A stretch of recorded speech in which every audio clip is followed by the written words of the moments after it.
Հարգելի հայրենակիցներ, ողջունում եմ ձեզ։ Քո իրավունք հաղորդաշարի այսօրվա թողարկումը նվիրված է ձեր կողմից ներկայացված հարցերին։ Անցնենք հարցերին։ Ինչ է իրենից ներկայացնում կառուցապատման իրավունքը։ Ֆիզիկական անձը կարող է այլ անձի պատկանող հողամասում ձեռք բերել կառուցապատման իրավունք պայմանագրի հիման վրա։ Կառուցապատման իրավունքը տրամադրվում է պայմանագրով սահմանված ժամկետով, սակայն այն չի կարող գերազանցել 99 տարի։ Ինչ է ենթադրում այդ իրավունքը։ Այդ իրավունքը ձեռք բերելով անձը իրավունք է ձեռք բերում քաղաքաշինական նորմերի և կանոնների, հողամասի նշանակությանը համապատասխան այդ հողամասի վրա կառուցելու շենքեր, շինություններ, վերակառուցելու կամ քանդելու այդ շենքերն ու շինությունները։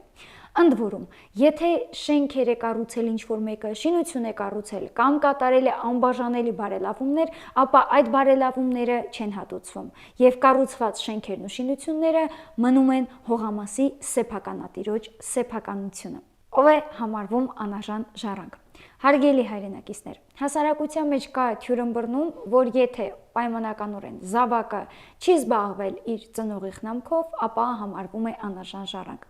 Սակայն օրենսդրությամբ հստակ սահմանված է, որ անարժան ժառանգ է համարվում այն ժառանգը, ով դիտավորյալ խոչընդոտել է ժառանգատուի վերջին կամքի իրականացմանը, ով դիտավորյալ կյանքից զրկել է ժառանգատուին կամ հնարավոր ժառանգներից որևէ մեկին և ով մահափորձ է կատարել ժառանգատուի կամ հնարավոր ժառանգներից որևէ մեկի նկատմամբ։ Եթե այդ անձը վերոնշյալ արարքներից որևէ մեկը չի իրականացրել, ապա նա օրենսդրության իմաստով անարժան ժառանգ չի համարվում և իրավունք ունի ժառանգել գույքը։ Անձը, որպես անարժան ժառանգ, ժառանգությունից մեկուսացվում է դատավճռի և կամ վճռի հիման վրա։ Ընդ որում, անձին ժառանգությունից զրկելու համար կարող են դիմել այն անձինք, ում համար անարժան ժառանգի ժառանգությունից մեկուսացումը առաջացնում է գույքային հետևանքներ։ Հաջորդ հարցը. եթե ես բաց եմ թողել ժառանգություն ընդունելու 6-ամսյա ժամկետը, կարող եմ արդյոք ընդունել ժառանգությունը։ Հարգելի հայրենակիցներ, այս հարցը շատ է առաջանում հասարակության շրջանում։ Այո, դուք կարող եք և ունեք երկու ճանապարհ։ Ճանապարհներից մեկը ժառանգությունը բաց թողնելու ժամկետը հարգելի համարելն է դատարան դիմելով և մյուսը առանց դատարան դիմելու, եթե դուք բաց եք թողել 6-ամսյա ժամկետը։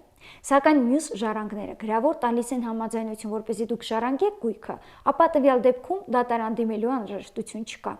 Դատարան դիմելու անհրաժեշտություն չկա նաև այն դեպքում, եթե դուք բաց եք թողել 6-ամսյա ժամկետը, սակայն ժառանգության բացման օրվանից 6 ամսվա ընթացքում և դրանից հետո տիրապետել, տնօրինել եք այդ գույքը։ Օրինակ, վճարել եք կոմունալ վճարները, ապրել եք այդ տանը, իրականացրել եք այդ տանը որոշակի բարելավումներ, բաժանելի լինեն դրանք, թե անբաժանելի, ապա տվյալ դեպքում կարող եք դիմել նոտարին, որպեսզի օգտվեք ձեր իրավունքից։ Սակայն դատարան եք դիմելու այն դեպքում, եթե դուք չգիտեիք և չէիք էլ կարող իմանալ ժառանգության բացման մասին, այսինքն չգիտեիք և չէիք էլ կարող իմանալ, որ ժառանգատու մահացել է։ Տվյալ դեպքում դիմում եք դատարան, այդ հանգամանքը ձեզ հայտնի դառնալուց հետո 6 ամսվա ընթացքում։ Եվ եթե դատարանը գտնում է, որ ժամկետի բաց թողումը հարգելի է համարվում, ապա տվյալ դեպքում դուք կարող եք իրացնել ձեր իրավունքը։ Հաջորդ հարցը. ինչ է իրենից ներկայացնում ժամանակավոր աշխատանքային պայմանագիրը։ Հարգելի հայրենակիցներ, դուք պետք է տարբերեք ժամանակավոր աշխատանքային պայմանագիրը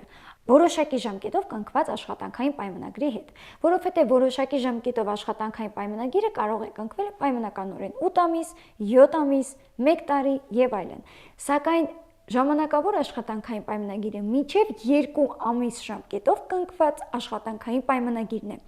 Ընդ որում, եթե գործատուն կամ աշխատողը ցանկանում են լուծել ժամանակավոր աշխատանքային պայմանագիրը, ապա աշխատանքային պայմանագրի ժամկետը լրանալուց 3 օր առաջ ծանոթացում են աշխատանքային պայմանագրի լուծման մասին։ Եթե իմ իրավունքները խախտվել են, ինձ ապօրինի ազատել են աշխատանքից, երբ ես կարող եմ դիմել դատարան։ Հարգելի հայրենակիցներ, կա թյուրընկալում, որ աշխատողները կարող են դատարան դիմել 3 տարվա ընթացքում։ Այդ 3 տարին, այսպես ասած, ընդհանուր քաղաքացիական օրենսդրությամբ սահմանված հայցային վաղեմության ժամկետն է։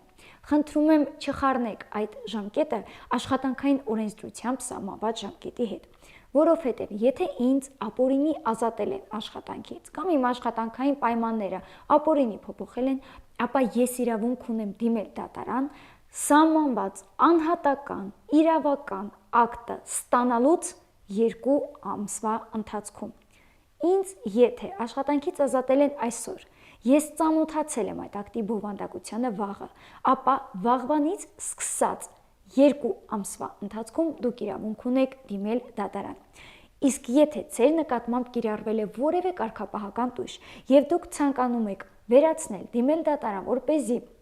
անվավեր ճանաչվի ձեր նկատմամբ համապատասխան կայացված անհատական իրավական ակտը, ապա դուք իրավունք ունեք այդ ակտը օրինական ուժի մեջ մտնելուց 1 ամսվա ընթացքում դիմել դատարան։ Ինչ է իրենից ներկայացնում հայրության արձակուրդը։ Հարգելի հայրենակիցներ, հայրության արձակուրդը նպատակային արձակուրդի տեսակներից մեկն է,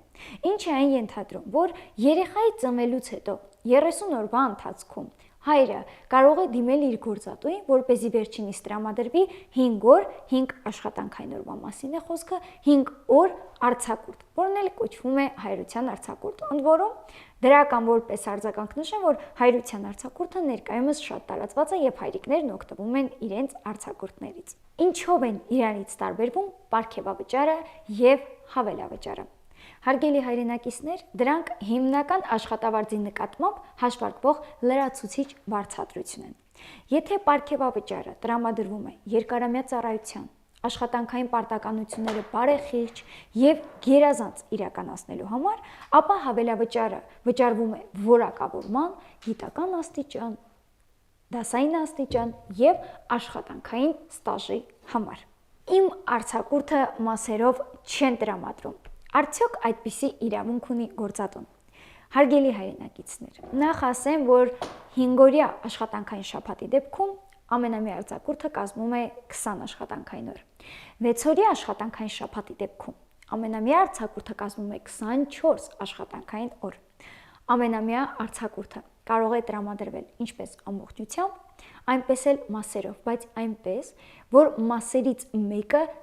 լինի առնվազն 10 օր, 10 աշխատանքային օր։ Եվ արձակուրդը ձեզ կարող են նաև տրամադրել մասերով, ինչպես միանգամից, այնպես էլ այդպես։ Կարևորը, որ այդ մասերից մեկը պակաս չլինի 10 օրվանից։ Այսօրվա համար այսքանը։ Հարգելի հայրենակիցներ, լավ մնացեք, խաղաղություն բոլորիս։ Իսկ դուք շարունակեք ձեր հարցերը ուղարկել մեզ, եւ մենք սիրով կանդրադառնանք բոլոր հարցերին։